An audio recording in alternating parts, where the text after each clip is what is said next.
man. Big win versus the Mavericks. They won 134-132. Combo, man. Dame was amazing, man. Take us through it, man. Yeah, I had a podcast on the Eric Sanchez show. He actually had me on his show, and I told him that I think, Dame and CJ would be two guys that would benefit in the bubble, because they're just dynamic guards, and I thought it would have a more open run feel, even though the NBA has done a great job of it not even feeling like a open run, with the virtual fans and the crowd noise. They've done a great job with that, but I've always thought Dame and CJ would have an advantage. Dame is just a tough shot maker, man. Like, he makes a tough shot look easy. Crazy performance. I told a friend of mine that somebody's going to drop 60 in here, because I think smaller gyms are just conducive to having like crazy shooting nights. And there it was, man. Dame with 61, and I heard Adidas is making his sneakers $61. Have you heard about that? Oh, yeah, no. I saw that today. Yeah. A Combo too. You was right though, because we talked about this, and you said that somebody was going to have a big game in this gym because it's an empty gym. You said that look forward to some amazing shooting performances, and we've been getting one from Dame, man. Yeah, and even from some guys you wouldn't even expect it from. Like, I expected it from Dame, obviously, but Gary Trent Jr. was shooting 60% at one point. TJ Warren, everybody knows what he's been doing. So I think this will continue, and I think we're going to see some more crazy shooting nights, and maybe even another 60-point game from somebody. Yeah, I agree. Nathan, take us through it from your perspective of Dame Lillard last night. Oh, man. This guy does not get enough respect, man. This guy's the truth right now, and I love the way he plays. Obviously, he's in Portland. If he was in New York right now, or if the LA market, he would have got more attention, man. This guy, obviously, in my opinion, not the best point guard, but one of the best point guards in the league right now. This guy, he can take over the game anytime, any second. And yesterday's game, and like he said after the game yesterday, he said we have another big game, obviously against Brooklyn. So I see him showing off again to make the playoffs. They need to make the playoffs. They need to win this game in order to make the playoffs anyway. And the Suns are right in their tail, being undefeated. So I think that I predict Damian Lillard goes for another 60 against Brooklyn. Yeah, that'll be real interesting, But, it's crazy because Portland actually moved into 8th place with the win. They pushed Memphis down to the 9th place, But I just want to go back to Lillard because, like, he been doing some historic stuff in this bubble, man. He's the 12th player in NBA history to produce back-to-back 50-plus point games, because remember, he scored on Sunday. He scored 51 against the 76ers. And he's also the only player in NBA history with multiple games of 60 points, 5 rebounds, and 5 assists. And he's also one of 2 NBA players in NBA history to have 3 60-point games in the season. Hey, Sal, man, Dame, he's just been on a crazy tear, man, these past couple of – actually, the past, 4 games pretty much. Yeah, man, he has. It doesn't really surprise me like it seems to be surprising people. I mean, that's what Dame does, Dame is just a tough shot maker, so skilled, and he has those point guard skills that I think that kind of gets underrated when people talk about Dame's game. Like a great passer off the pick and roll. Obviously, could shoot it from 3 off the dribble better than anybody outside of Steph. Man, that guy is different, man. And shouts to catch and shoot Melo. Is it just me, or there's more catch and shoot when it comes to Melo? That's what I've been seeing. Yeah, we're going to definitely get into Melo, but Melo catch and shoot Melo is in effect right now. I used to call him Mid-Range Mafia. He used to be the overlord of the Mid-Range Mafia clique, but now he's just catch and shoot. But I like how Melo has been playing. I like it. Though. I like it a lot. Yeah, I like it. Yeah, definitely. Yeah. And he can still get to that short corner and knock it down off the dribble, where it seems like he's automatic from and always has been. So, yeah, man, shouts to Melo. It's really good to see him. He's a guy that doesn't even have to be playing basketball anymore from the way he's been treated, but he's in the bubble playing basketball. I mean, he's already a Hall of Famer. That guy's a hooper. Exactly.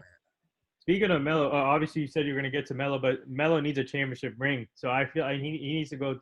He needs a ring, in my opinion, and he obviously a great player. But I have a quick story from this Damian Lillard perspective. Actually, I had Greg Smith on the other day on my show, former NBA vet. He used to play for Portland and Minnesota. So he was on my show, and one of the sports journalists, Landon Buford, so he made an article about my interview with him. I asked Greg about the Damian Lillard to see if he's the best point guard in the league, and he said, yeah, definitely. Greg said that, and then he took Greg's quotes and then mentioned my podcast in the article. So I got featured in the article the next day after the interview. Yeah, that's what's up, man. Yeah, and shout out to Nice, man. shout out Congrats. to Greg Yeah, thank you. shout outs to the Rhino. We Yeah, he mentioned me on your show too as well. We had some good battles in at UCLA when he was playing and stuff too. So big shout outs to him. But also Sal, you was right about Dame Lillard also playing that point guard role too. Besides scoring, he's averaging 37 and 9. Like this dude. Yeah. He's locked. He in. makes he can make the he can make that $100 pass. He can make the basic pass. He's just a really skilled point guard. On top of all, I mean, everybody knows how dynamic of a scorer he is. He just has all those point guard skills with it. Yeah, exactly. It's pretty crazy. yeah. Exactly. I want to talk about his mindset though, man. Like I say, he's locked and loaded. He's ready to go, man. Especially after going at it with Paul George and Pat Beverly and then Skip Bayless. Just getting his name in there and stuff. That was funny when Dame was like he was backpedaling when they had the combo. That was hilarious, man. Yeah, that was funny. That's funny. But you know what? His mindset is unique though. You know what I mean? Talking about Dame, he just seems like he's grounded in the work. There's a reason why they call him Dame Time. Yeah, exactly. And he acts like he has no sense of entitlement like these other athletes.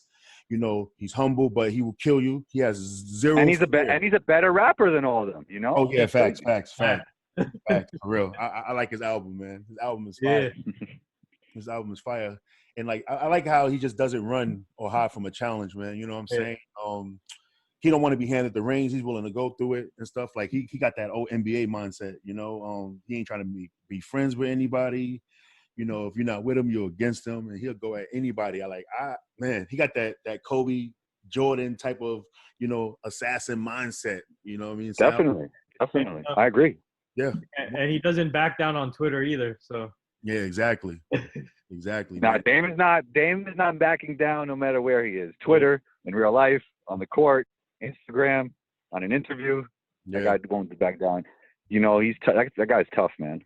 Yeah, he really is tough, man. He's at first, because I was always against this whole narrative of the Lakers should be afraid of the Blazers. I still am, but I understand how dangerous this dude can be. And I was on some podcast the other day, and I was like, I understand it because if the Blazers and the Lakers in the first round, right, and the games is close, which they look like they're going to be, Dame could swing that game.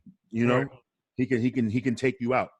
Think about it. He had 22 points in the fourth quarter. 61. He's just on. You know what I mean? The entire time. Yeah. No, you're right, man. Dame is a killer, man. Dame, he has that mentality for sure. But my issue with the Blazers is this though. See, everybody, when they talk about Dame Lillard, being the giant killer or whatever, they also you feel like there's recency bias right now with the Blazers? Like people are overhyped on the Blazers? You know what? Before I get into I think no, I wouldn't say that if CJ McCollum wasn't hurt.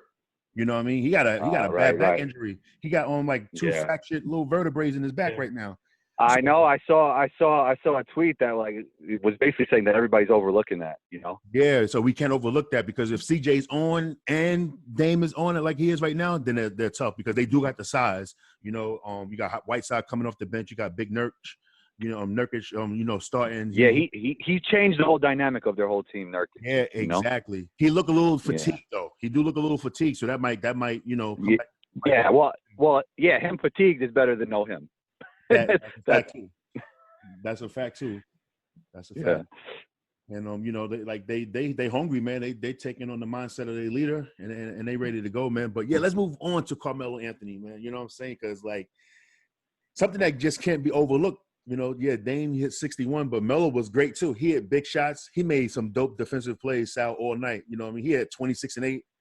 10 and 17 shooting, 3 for 5 from the three. Let's talk about this Melo resurgence because he started off in NBA purgatory. He was a man with no team, a man with no country. You guys could actually, you just spoke to his defense. You guys could remind me, what was the game where not only hit a game-winning shot, but what was overlooked, he had 2 big defensive stops. And actually, on one of them, he turned the ball over. It was earlier in the bubble. He hit like a game winner. Oh, I forgot. Man, I'm trying to figure out what game that is. I forgot what team that was. Now I have to look that up. I have to look that up. Hold on. Yeah. He made 2 big defensive plays, and he also knocked down a big 3. It was crazy. But, yeah, no, you're right. His defense, he's working on defense. Obviously, he's not as quick as he used to be. But, he's a somewhat versatile defender. And he's trying his best on the defensive end, and he's playing a really great complementary role to CJ and Dame. Yeah, exactly. And I've always said that if he would have done this a few years ago, obviously it wasn't all his fault because I don't think it was the right mix. He would just score. He would be averaging like 25 points just from him being on the floor. Not even having to ISO. Just catch and shoot, running the floor, getting a rebound, putting it back up. He's that good that he just, wakes up in the morning and he's going to get 25 points at that time, Now it's more like 18, but, you got my drift. Was it against Toronto when he had 28 points? I think that was that one. He was playing some crazy defense at the end that went overlooked. Yeah. He was really playing good defense, But it's just crazy, though, because Melo was contemplating retirement this year, but he's back. Now he's relevant, like more relevant than he's been in the past years and stuff, and especially in this bubble, he's averaging like close to 18 a game. He's shooting 50% from 3 as well. Who's better, Bubble Bron or Bubble Melo? Bubble Melo right now. I ain't going to even lie to you. Bubble Melo. I'm on Bubble Melo right now. Hey, but Nick, I want to ask you a question, though. Has Carmelo really, proven his critics wrong right now? Yeah, definitely. Obviously, yeah. He's proving people wrong right now in the bubble and showing people that he still can play the game of ball.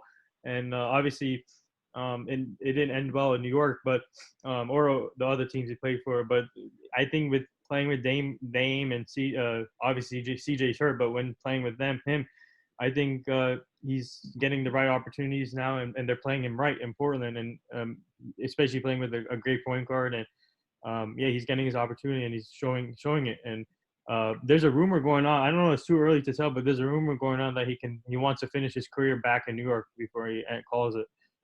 So I don't know. Yeah, I hope he don't. You know what I mean? I like this. I just feel like Melo's past that. Yeah.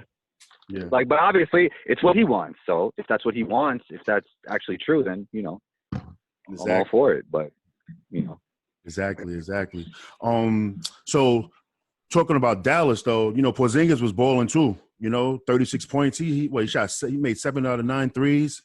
12 for 18. Yeah. Hey, he was getting from the highlights I seen, bro. He was getting exposed on those pick and roll plays with Dame Lillard. Man, he got to get better laterals, Sal. He does. He does have to get better laterally. But his strengths are, rim protection. Obviously, he could shoot. Could score in the ISO. Kind of got that like AD KD effect where he can just shoot right over you. Even though, AD and Porzingis aren't quite guard-like as much as KD is, but they all got that effect where even if you play good defense on them, they could just shoot right over. Yeah, he does have to get better laterally, but that's something you could get better at. You could always improve your athleticism. I think that's something you could improve upon, unlike motor and feel for the game, which he has. That guy has, how high I am on Luka and how high I've always been on Luka. That guy has MVP potential as well, Porzingis, man. He really does. Man, you know what's funny about Luka? I'm glad you brought that up because he had 25, 10, and 8. It looked very quiet, though. And he didn't go into guard mode, like he do most games and stuff. He was, like, kind of passive at the end yesterday. Like, I need him to always go. Yeah, it's games every other day. I don't think he's going to – he might not be MVP level, every game, but he was MVP level against the Bucks that day. So it just depends on the night. He probably his conditioning could get a little bit better, even though it's been improved upon, I think, over this break. I think he's became a more conditioned and a slightly more explosive athlete over this break. But you're right, man. If he can get to that level every single night, I think that's kind of like what LeBron always lived up to. Like LeBron has always had unrealistic expectations and then surpassed them, which is crazy. We will have to see if Luka could do that as well, Yo, he set the bar real high, though. Think about it. Second season, he's averaging 29, 9, and 9, man. Like Like, that's some crazy expectations. Like, you think that he can do that for the next 5 years? Yeah, I do. I think like how I always say, I think there's room for improvement.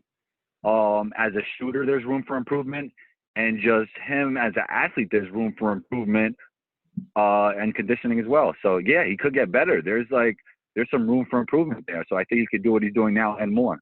That's crazy. Like, so what you think his peak stat line could be? Well, also, I mean, he might taper down the stat line to get others involved as well. So maybe it'll be like slightly more, but I could see him averaging 33, 10 and 10, one day. Why not? But I think when you get older, you start to realize that you have to really keep everybody involved to win championships. How LeBron realized it, how Bird realized it, how Magic realized it. So it's not going to, the crazy thing about Luke is that the stats don't tell the whole story. He just has that effect of making everybody around him better. Yeah. He's so special, man. Like, he is. Like, I think pretty much since LeBron, that was like the only special 20-year-old we've seen, man. Like, this dude is different. Like, it's funny because we would say like Zion special, like special player, but I don't know, man. Like, Luka different, man. Yeah, Luke is different, but Zion is a special player, man. He's a unique blend of size and athleticism, and he has a really good feel an underrated feel for the game. Zion has a good feel for the game, man, and a crazy athlete. But now there's concerns that his athleticism diminished a little bit since Duke, and the minute restrictions, and he's missing games. So hopefully it all ends up well for Zion. I want to see him do great. Yeah. Because when Zion's in the game, he'd be changing it. Like, he's unstoppable. He could have won some game. They could have, if he played more minutes in this bubble, they would be in a playoff hunt right now. The way Memphis was slipping, we would have been seeing Portland versus New Orleans for that final spot in that playing game. He's a difference maker for sure. I'm with you there. Yeah. So let's move on to the NBA bubble team. Hey, Nith, I want to know who's your candidates for the MVP of the bubble awards. I got to put Damian Lillard up there. Obviously, Damian Lillard. Devin Booker, for sure. I would put Luke up there, too. Yeah, you have to. I think he's playing well. TJ Warren? Oh, yeah, TJ Warren. Yeah, TJ Warren. Yep, there's another one. Yeah, I think those are my four. Okay. Yeah. Combo? I'm with him on all those. Yeah, I'm with him on all those. I mean, I don't agree with everything MPJ has to say off the court, but he's having a great bubble for Memphis. I really like Gary Trent Jr.'s motor. Yeah, and that guy is his motor. I mean, we often talk about big men. We often talk about big man's motors, but as a guard, like Gary Trent's motor is crazy. And obviously, he was like shooting 60% at one point. Not an MVP, but I would just say like a surprise of the bubble. Yeah, yeah. And I think there's been a few guys like that. Yeah. Man, it's just good to see all these guys playing great. And Dame has to be the MVP, though, right now. But Luka's up there as well. Mm-hmm. And we will see, man. We will see. I think LeBron's about to flip the switch, though, and it's going to look a lot different in the playoffs. But that's just my opinion. Yeah, I hear you on that. So my player of the seeding games, my top three choices are Devin Booker, TJ Warren, and Damian Lillard. These three has been going crazy with some of the best performances of these bubbles. I'll start with TJ, actually. Yeah, he's averaging nearly 34 a game. He had the big 53-point game. At one point, he scored like 30 points in a row, like I think 3 different times. Devin Booker scoring 35 points in the last 4 or 5 games. 7-0 with the Suns so far in this bubble. And we already know what Dame is doing. Averaging 37 and 9 in the bubble. It's hard not to see them three winning. You got to put Giannis in there too. Giannis been doing plays filthy in the bubble, and Luka averaging 32, 11, and 11 in the bubble right now. Like, nobody knows that. Like, all right, he making it look so easy. Like, he definitely has crazy. It's crazy. What's Dame's numbers right now in the bubble? 37.2 and 9.2 assists a game. Okay. Would you put James Harden up there too in the list? The way he's playing. I really like Bubble Westbrook. Oh, Bubble Westbrook. I like it. I mean, it's not only just the bubble, just I like him with the Rockets. Like, this version of Westbrook, I really like. Yeah, because he's actually the center, not PJ Tucker. You know. Yeah, not. I mean, I know. Stats wise, you're right. He's like a 4-5. Like a lot of his attempts are coming from near the basket. But I just like this version of Westbrook more than any other version, even though it's not as athletic of a Westbrook as previous versions. But it's definitely my favorite version of Westbrook. I like Westbrook because I like how his rebounding is amazing. So like when you got this small lineup, you want him to get the rebound because he's gonna push it right up the court instead of PJ Tucker grabbing the ball then looking. You know what I'm saying? I would rather Westbrook get those boards and go. That's why I say he's like the center sometime. You know. But let me get my top 5, my All NBA bubble team real quick. Yeah. So my All NBA bubble team is Damian Lillard, Devin Booker, T.J. Warren, Luka, and Giannis. But I'm also going to show love to Michael Porter Jr. and also Gary Trent Jr. as well. Like they've both been eating. Yeah. But my MVP is Dame Lillard. Like I know that, Devin Booker's undefeated, but I got to go with Dame, man, for the historics. Listen, Devin Booker going to go undefeated in the bubble and still not make the playoffs. Like that's crazy. I have an interesting question about that though. So there's two teams. There's a team in front of the Suns right now too, obviously, and so if the Suns, all right. So if the Suns win this next game, and then they'll make the playoffs. So they need Portland to lose, and they need that other team in front of them to lose too, right? In order for them to make it. Yeah. Okay. So they have a shot, but they could still go. They could still go undefeated and not make it. Yeah. Which was crazy. That's why they should have done 16 teams. Why not do 6? I think they should have just did 16 teams, man. You know what I mean? Just but I guess they needed those tune-up games or whatever. But I kind of, for New Orleans reasons, I kind of wish they would have did 16 teams because they didn't even take advantage of it. Had the weakest schedule and didn't even do nothing, man. You know what I mean? So yeah. So Combo, what's your all bubble team?